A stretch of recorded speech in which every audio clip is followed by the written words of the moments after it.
నువ్విచ్చిన మనసే క్షేమం, నువ్వు పంచిన ప్రేమే క్షేమం, నువ్వయ్యి నేనున్నాను క్షేమంగా.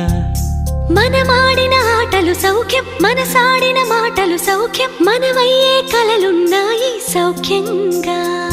నీ చదివిన నీ సందేశం నా చదువుకు భాగ్యంగా, ప్రతి పదమునను ప్రత్యక్షం శత జన్మలలోనూ తరగని సౌభాగ్యంగా. గంగా